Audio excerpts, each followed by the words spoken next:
Oh, hello. I don't like collector's boosters. I've said this a few times, explained my positions, and despite not personally liking them, tried to still make occasionally fun videos with them, and also to focus on positives, such as the fact that collector boosters play a large role in the lower cost of singles, which make formats like standard more accessible, singles in general more affordable, and thus, even though as a product, it is not, as the kids say, my jam, there is fun content I can create around it and benefits to the larger community from it. However, recently, Wizards of the Coast revealed that collector booster boxes for Double Masters 2022 will cost just under $240, although these boxes will only contain 4 booster packs of 15 cards each. I will repeat that because it bears repetition. Collector booster boxes for Double Masters this year will cost about $240 and contain 4 booster packs of 15 cards. So that's 60 cards for about $240. To me, this pushes the line of credibility to the maximum as far as collector boosters are concerned. Yes, it is a luxury product within our already luxury game, and no, it is not needed to play that game because that is what the normal booster packs are for, right? But when the normal booster packs of this are already going to be some of, if not the most expensive booster packs of any master set ever, then the situation reveals that this product line and this game as a growing whole as not having a regular priced product and a premium priced product, but rather having a premium priced product and an even more premium priced product. And when that's the case, yeah, it's reasonable to be angry and frustrated with the pricing structure. What's more, collector boosters are often worse quality cards than regular boosters, more prone to curl, more likely to have poor ink and printing, a potpourri of art styles from good to lazy Photoshop filters, and more often than not, dubious value and collectability. So looking at this pricing model and looking at what we as consumers, even premium consumers, get, and I think that it's fair to say that collector booster packs are kind of broken and not even serving their intended thesis. Can they be fixed? Can collector boosters become a premium-priced product that delivers on its own price tag, even when that price tag is as high as it is being shown for Double Masters? I believe they can. Let's talk about how Wizards of the Coast can fix collector boosters. But before we talk about fixing collector boosters, let's take a moment to talk to those who may also be interested in fixing a receding hairline? That's right, this video is brought to you by Keeps, a subscription men's hair loss medication. Okay, maybe fix isn't the right word there, but I needed to find a way to tie it into the topic of this video, to integrate the integration, if you will. And Keeps is aptly named as a company because it helps you keep the hair you already have. Listen, sometimes things happen to our bodies that are outside of our control, and you are gorgeous and sexy whether you are balding, or have long flowing hair. It's just however you want to look. But if your body starts to change and you start to notice that you're losing hair and you don't want to, and you would prefer to keep the hair that you have, well, that's where Keeps comes in. Hair loss is very common. 2 out of 3 guys will experience some form of male pattern baldness by the time they're in their 30s. The best way to prevent hair loss is to do something about it while you still have hair left. And Keeps offers generic versions of the only 2 FDA-approved hair loss products out there. And you don't even have to go to the doctor's office because thanks to Keeps, you visit a doctor online, you get the hair loss medication delivered to your door. It's safe, it's comfortable, it's private, it's discreet. So if you're ready to take action and prevent hair loss, go to keeps.com/Tolarian or click the link in the description to receive 50% off your first order. That's KEEPS.com/Tolarian. Thank you, Keeps, for giving us an option to try and look the way you want, and for sponsoring this video. And especially thanks to all you sexy people out there. You are beautiful no matter how much hair you have. Now, let's fix collector boosters.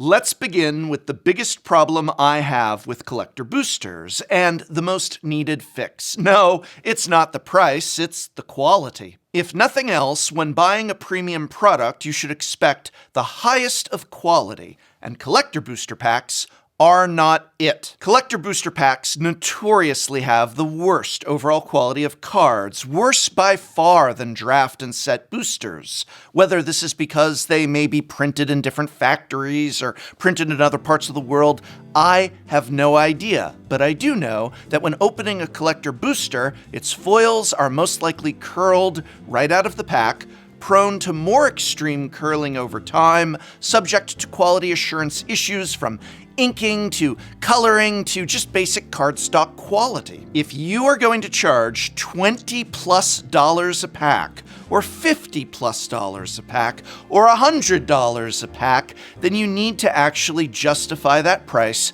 by putting more money into the production and production quality of those packs. You need to ensure the highest, the absolute highest of quality of card is coming out of these most premium priced of packs. Critics such as myself should be oohing and awing whenever I see a card from a collector booster pack. You should be able to recognize instantly it as being the flattest of foils, the brightest of colors, the highest of quality.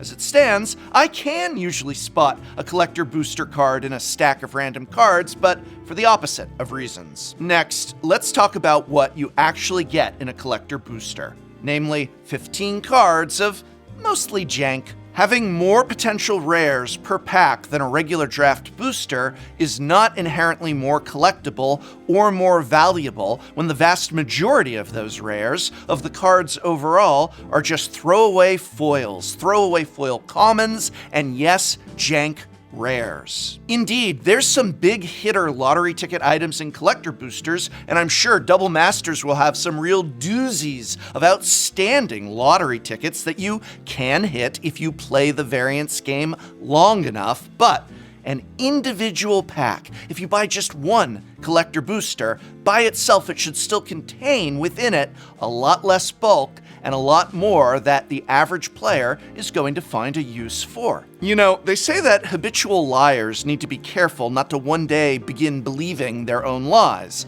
And in that same vein, I think that designing premium collectible products, such as collector boosters, Wizards of the Coast needs to be careful not to believe its own invented and arbitrary values. Namely, the idea that a rare Magic the Gathering card is inherently more valuable than a common or uncommon one. It simply is not so. The vast majority of rares are bulk, same as any common or uncommon, and yet we see the idea of multiple rares being in packs, justifying everything from the higher price of set boosters to the higher price of double masters. But it doesn't matter if you're getting a second rare in your pack if one, or most likely both, are 30-cent jank rares that are not played in any decks and hold no use or value to most players. Rarity of Magic the Gathering cards is a manufactured illusion, and if Wizards of the Coast wants to make collector boosters truly worth their price tag, then they are going to have to do the same thing in this area as they need to do in regards to the quality of the materials. And that, I'm so sorry, WotC, is spend some of that money you're earning. A collector booster pack should be 100% filled with collector cards, but as it stands, it isn't.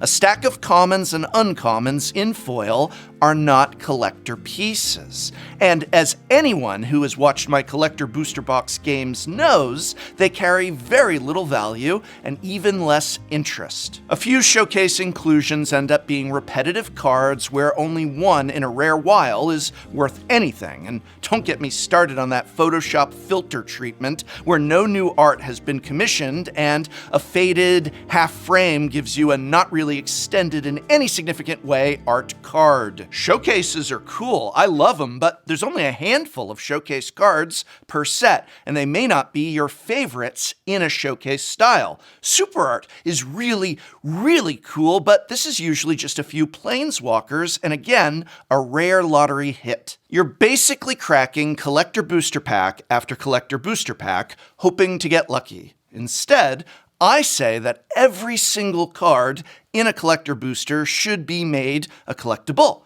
by making every single card in the pack either a showcase or full art, and thus having something to collect, the entire set in the showcase style. Showcase styles are amazing, but they are only a few cards from each set.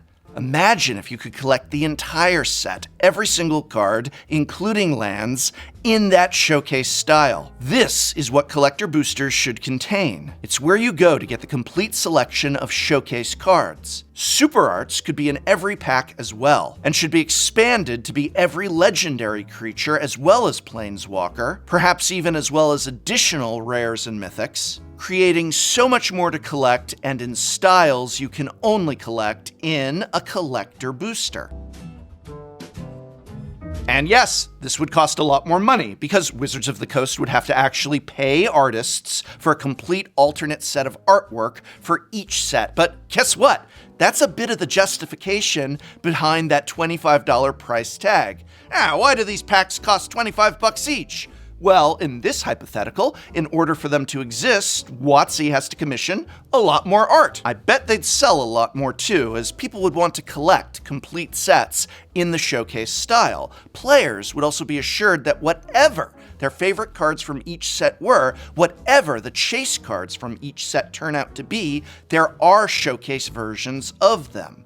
Ditch the fake extended art Photoshop filter and give us something really worth collecting. Hey, and while you're at it, why don't you add the list to collector boosters, only, you guessed it, give them new art and special frames. Essentially, you can transform the list into what masterpieces once were. So if we're in Kamigawa Neon Dynasty and Sensei's Divining Top has been added to set boosters in its original art and border, maybe you've got a lottery ticket chance hit at a Sensei's Divining Top in a collector booster, only in the showcase style, or perhaps in a brand new unique frame and full art. I've already discussed how in need of fixing the list is, but here, Wizards can not just fix it in set boosters, but expand it into collector boosters.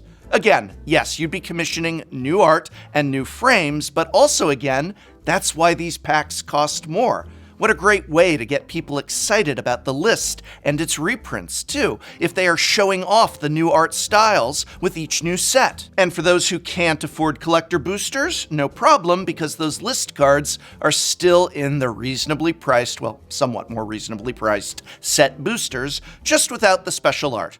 Seems fair. Finally, and this may be the most controversial of all of my ways that collector boosters needs to be fixed, but design these packs so that you can actually play a game of Magic the Gathering with them. That's right, make it so that you can draft collector boosters. Magic the Gathering is a game. Let me play it, and yes, even at $25 per pack. Now, there's probably myriad solutions to making collector boosters draftable while still putting extra cards in them, like the list, extra rares, super cards, etc. And my main solution is just to have a draftable section of the pack and a kind of treasure trove section in the back of the pack.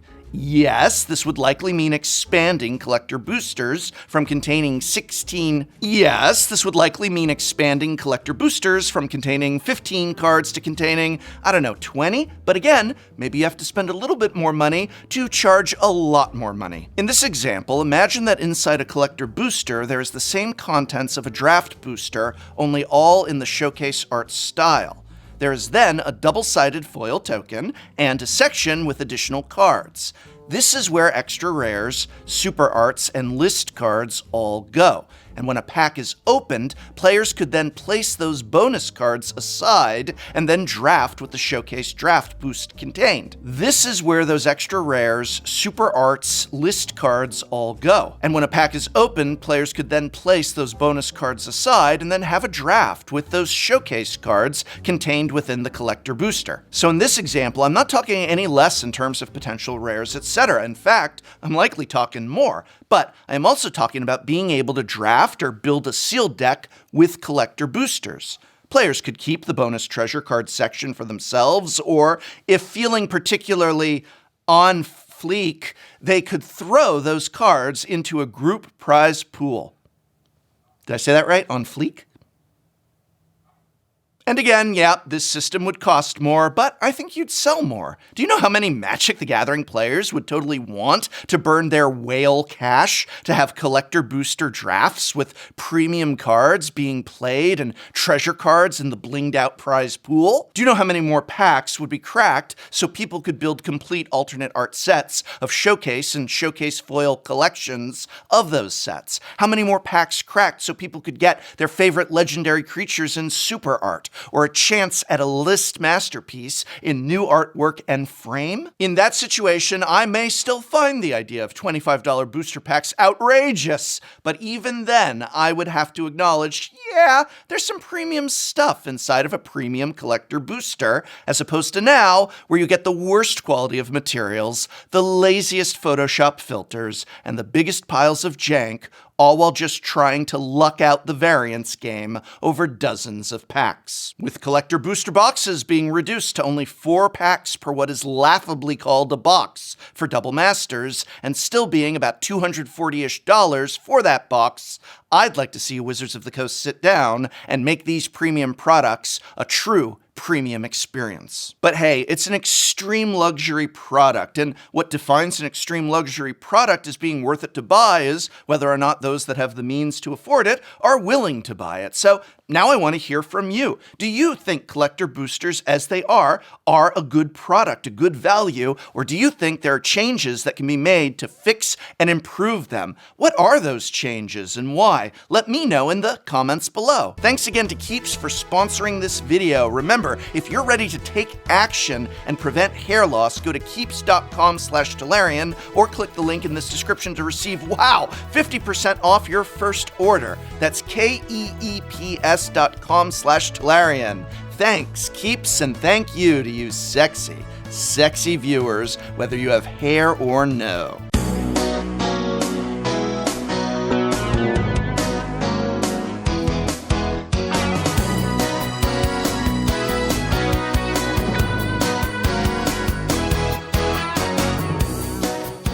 Help but feel you didn't rightfully earn your position. How dare you? I lied about my past, placed sinister hexes on my competition, threatened the hiring committee, and vowed to exact revenge on this plane if I didn't get the tenured position. Yeah, I know, that's all very standard stuff in academia. There's still something off about this. I can't put my finger on it, but you don't just go from villainess to necromancer to tenured professor. Look, just sign off on my review or I'm going to turn your bones into a thick purple soup. Jeez, all right, here you go. Here, signed. I gotta say, I really prefer Classic Lily. What do you mean, Classic Lily? I'll show you. I've got her calling card right here. I told you to never call me again. Huh, I can see why she's a fan favorite.